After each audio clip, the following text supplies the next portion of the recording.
on a tout vu, voilà où je demeure, dans 18 mètres carrés, sans douche. Il y a une douche collective dans le couloir, dans une maison de retraite à Cachan. Et non, non, je ne voudrais pas que ce soit compris comme une complainte. Hein. En fait, je suis comme un coq en pâte. Mais j'ai un petit peu de gêne à le dire parce que je ne voudrais pas me moquer de ceux qui ont toujours été à la dèche. C'est parce que moi j'ai eu beaucoup d'argent à une époque, j'étais cadre supérieur, tout ça, que je peux apprécier le fait que maintenant, de savoir ce que l'argent donne et ce qu'il ne donne pas. Voilà, je ne serais pas aussi heureux si j'avais toujours été dans la dèche. Mais je veux dire, je suis entouré d'autres pensionnaires qui sont abandonnés par la famille, par les amis, comme souvent dans les maisons de retraite, qui sont des cas sociaux. Et là, je vois le vrai malheur, c'est qu'à cela, personne ne demande de faire une conférence, une causerie ici ou là. Alors que moi, mon seul malheur, c'est que je dois me forcer un peu, vu mon âge, des fois, à dévaler les escaliers du RER pour m'y rendre ou des choses comme ça.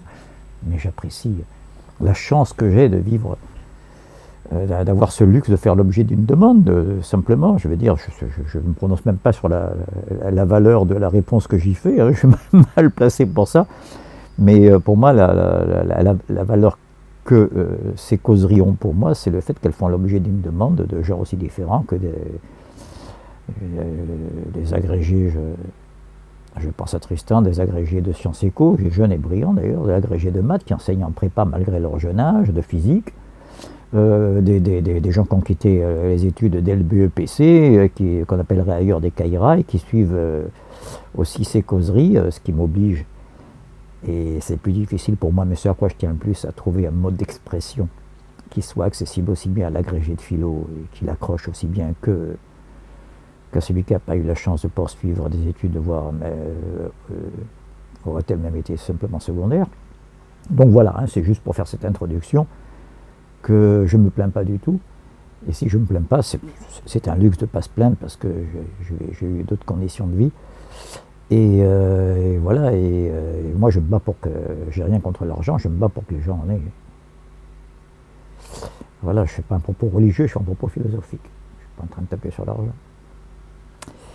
Je me bats contre la privatisation de son accumulation, ce qui n'est pas tout à fait pareil. Et pour sa restitution. Alors voilà, moi je restitue ce que je peux, je restitue dans les causeries ce que je fais, ce que j'ai eu l'immense chance de recevoir au hasard de ma vie, au hasard au pluriel de ma vie. Je n'oublierai jamais que j'ai appris à lire et à écrire avec des instituteurs africains d'Afrique francophone, donc des gens dont le français n'est même pas la langue maternelle, qui m'ont enseigné le principal outil de mon gagne-pain, parce que j'ai passé ma vie, soit comme enseignant, soit comme consultant, à vendre du vent, à tchatcher, comme on dit dans le Midi. Et pour ça, il faut une maîtrise de la langue que des instituteurs africains m'ont apporté. Voilà, j'ai eu cette chance, donc je ne fais que restituer une petite partie de l'immensité de ce que j'ai reçu. Et alors, tu m'interroges sur ce qu'on va faire cette année. Eh bien, j'ai envie de dire, même si c'est pas contradictoire, la même chose et tout le contraire, à savoir, la même chose, c'est-à-dire qu'on va continuer à parler dans le sens de ce qui a été baptisé depuis l'année dernière, une série de causeries qui a été baptisée d'Ulysse à Dédale, en faisant référence à la mythologie, avec comme sous-titre de la répétition à la libération. Donc là, il y a une continuité, on reste dans la rubrique de la répétition à la libération d'Ulysse à Dédale, mais au lieu de le faire sous forme de problématiques philosophiques, la modernité, le moi, l'individu, etc., qui sont une manière aussi de réviser le programme de philosophie en général, et qui avait comme avantage de permettre de revoir un petit peu, pour ceux qui n'ont pas familiarisé avec cette discipline, à peu près l'intégralité de son histoire, en tout cas de ses temps forts, hein. On n'est pas là pour faire des érudits, mais qui avait pour inconvénient, surtout avec ma manière de procéder, d'être l'objet de plusieurs et de fréquentes digressions, de détours. Voilà, et je sais qu'il y en a qui aiment ça et qui me l'ont dit, ce qu'on préfère c'est des détours. On m'a dit, il ne faut pas me tenter, hein. Mais je vois bien que d'autres, je vais dire, qui concentrent leur effort pour essayer de voir la cohérence de ce que je dis, sont souvent perplexes devant les apparents coq à l'âne que je fais. Donc pour remédier à ça, autant il y a continuité dans le contenu, on est toujours dans la problématique qui va de la répétition à la libération, autant pour ce qui est de l'approche formelle, pour en revenir toujours à une continuité de propos, je compte de cette rentrée jusqu'à la fin du cycle en juin prochain, commenter un seul et même texte. Une nouvelle relativement courte de Nerval, puisqu'elle fait même pas 100 pages, hein, entre 80 et 100 pages. Enfin, c'est court pour, si ça avait été un roman, je veux dire, un court récit. Extrait des Filles du Feu, et qui a pour titre Angélique. Angélique est la première des Filles du Feu, comme le titre l'indique. Hein, chacune des nouvelles, pratiquement, a un prénom féminin. La plus célèbre, c'est la fameuse Sylvie, n'est-ce pas, ce miracle de transparence et d'équilibre et de zone d'ombre arraché à la clinique entre deux séjours à la clinique psychiatrique. C'est admirable ce que Nerval est arrivé à faire.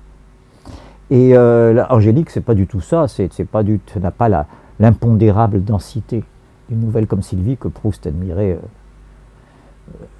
par-dessus bien des références dont il était familier. Il dit quelque part sur un carnet, allez essayer d'aller plus loin que Gérard. Il avait une admiration pour l'auteur de Sylvie comme écrivain. Et donc ça n'a pas apparemment cette densité, ça n'a aucune des qualités des grands textes de Nerval. Voilà pourquoi je choisis ce texte, on dira. Hein. Il n'y a pas les fulgurances oniriques qu'il y a dans Aurélia, qui est un peu le récit de sa folie. Il n'y a pas, donc je disais, l'impondérable densité de Sylvie. Il n'y a pas le côté des paysans est à la fois inquiétant et volcanique, c'est le cas de le dire, d'Octavie, qui se passe sur les flancs du Vésuve ou dans Naples. C'est une nouvelle qui a toujours été un petit peu laissée pour compte dans Les Filles du Feu, alors que même Nerval l'a placée au début. C'est une nouvelle qui ouvre le recueil.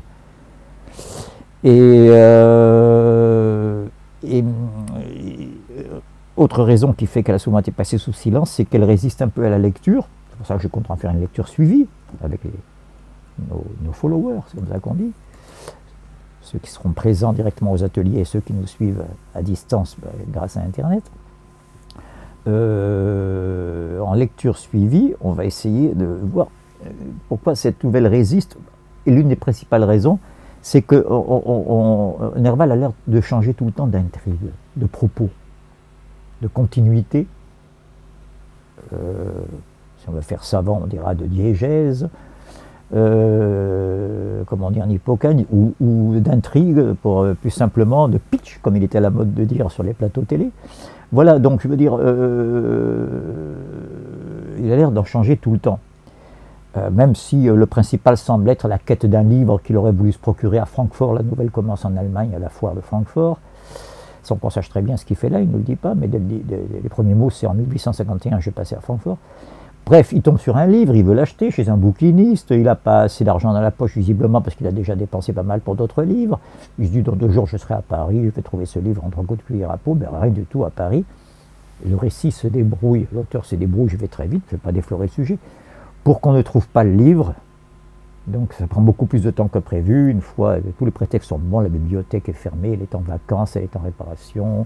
Là, on trouve le livre, mais il y a des manuscrits illisibles parce qu'il y a des rongeurs arrivés de Russie. Le rat de Russie, la souris d'Athènes qui viennent ronger les manuscrits. Bref. Tu peux effacer la trace, la mémoire, et empêcher l'anamnèse. Et ce qui fait que le livre étant introuvable et la nouvelle s'inscrivant dans un feuilleton qui a réellement paru dans un journal de l'époque, le journal s'appelait Le National à l'époque, un journal qu'on dirait aujourd'hui un peu progressiste, un peu contestataire, et Nerval publiait son récit, et il était bien embêté, parce que je veux dire, il fallait bien trouver le livre pour continuer le propos, et en fait, on dirait aujourd'hui en matière de critique moderne, c'est pas mon sujet, hein, je vais faire l'exploitation philosophique de ce texte. Mais enfin, du point de vue littéraire, on a déjà remarqué qu'il construit ce qu'on appellerait au XXe siècle, et c'est très moderne pour l'époque, une espèce d'anti-roman. Ne trouvant pas le livre, il est obligé d'inventer un autre récit en attendant. Voilà, donc moi je ne fais plus de digression grâce à la lecture suivie de ce texte, mais l'auteur lui-même ne s'empêche pas d'en faire. Enfin, je refilais le bébé à Nerval, hein, qui débrouille très bien. On verra que ce n'est pas du tout le cas et qu'il y a une énorme continuité de propos, mais que je ne veux pas dévoiler maintenant. Donc je conseille déjà à tous ceux qui auront accès à la vidéo que tu as la gentillesse de tourner là, de saisir, de se procurer l'ouvrage. Hein. Il y en a une bonne édition, il y a plein d'éditions en poche, très accessibles, très bon marché, dont une chez Folio, je me permets de la signaler parce qu'elle est suivie du recueil des chimères, donc on a le meilleur de la prose de Nerval avec Les filles du feu, de Angélique bien sûr, et puis après le meilleur de sa poésie dans les chimères, et les deux textes faisant souvent écho, moi-même je fais le va-et-vient entre les deux, c'est bien pratique d'avoir ce volume. Voilà, en gros, sur quoi va porter la discussion cette année. La lecture suivie d'Angélique de Gérard de Nerval, extraite des filles du feu, pour illustrer le chemin qui mène d'Ulysse à Dédale, de la répétition à la libération. Ah oui, je ne l'ai pas dit, de la répétition de quoi chez Ulysse? Du carnage, c'est un rappel hein, pour ceux qui ont suivi les vidéos d'avant. Hein. Ulysse commence par la ruse du cheval de Troie qui permet de massacrer les Troyens en une nuit. Et il se termine, alors par le contraire, un happy end de Pénélope, ils ont beaucoup d'enfants, c'est la fin, les tribus. Non, quand on lit le texte, c'est pas ça. Ça, c'est la légende qui s'est installée, même si elle est véhiculée par des chefs-d'œuvre comme le beau poème de Du Bellay que chacun connaît, heureux qui comme Ulysse a fait un long voyage et puis est revenu. Le modèle du happy end. Non, ça se termine par un épouvantable carnage de nouveau, répétition. Répétition, le sang coule à nouveau, et toujours à cause d'Ulysse, c'est le massacre des prétendants. Voilà, comme si tout le détour, je fais comme ça, je fais un grand cercle, parce que aussi rond que la première lettre de Odysseos, le prénom d'Ulysse en grec. Une courbe, avec un petit trou quand même en bas. C'est ça la lettre oméga, non? Peut-être c'est ce petit trou qui va nous permettre, avec Dédale, de nous libérer du cycle, on verra bien. Je suis sérieux. Ce qui rend actuel tout ça, et l'exploitation philosophique, c'est-à-dire politique, depuis Platon, c'est bien que la philosophie, c'est l'ombre du politique. C'est le théâtre d'ombre du politique. Que la crise que nous traversons, qui est la plus grave depuis les années 30, le capitalisme ne s'est jamais sorti de ces crises que par des carnages. La plus grave crise économique qui est précédée celle que nous vivons, et dont nous ne parlons plus, parce qu'on ne parle plus que de terrorisme, de machin, d'hommes, de femmes, d'homos, d'hétéros, de chrétiens, de musulmans, de Hutus et de Tutsis, et j'en passe. Bref, il vaut mieux parler des identités fantasmées, n'est-ce pas, que de la réalité. C'est-à-dire des classes sociales dans lesquelles il y a des hommes, des femmes. Qu'est-ce que ça peut faire aux Vietnamiens dont les yeux coulent sur les joues après que sa tête soit prise dans une tempête de napalm pendant la guerre du Vietnam? Qu'est-ce que ça peut lui faire que celui qui l'a bombardé soit homo, hétéro, noir, blanc? Franchement, les problématiques d'aujourd'hui. Qu'est-ce que ça peut lui faire à la victime? Revenons sur Terre. Donc, jusqu'ici, le capitalisme ne n'est jamais sorti que par le carnage. Répétition. Alors voilà, on va s'appliquer à savoir s'il n'y a pas une autre solution que de faire 50 millions de morts, comme la dernière fois qu'on est sorti de la grande crise des années 30. Dont 30 millions en Union soviétique, soit en passant. Voilà. 17 millions en Chine. Les deux pays les plus traqués par les bases, les missiles américaines dans le monde actuellement. Intéressant. Et là où la guerre est la plus proche, c'est pas en mer de Chine et puis de l'Ukraine à la mer Baltique. Voilà. Je ne voudrais pas être alarmiste, mais pour montrer qu'il y a du sérieux dans ma petite histoire de nouvelles de Nerval, là, qu'on va chercher un petit bouquin dans la bibliothèque parisienne. Et nous verrons que Nerval est lui-même bien au fait du danger, hein, qui rôde autour de cette quête d'un livre introuvable. Voilà.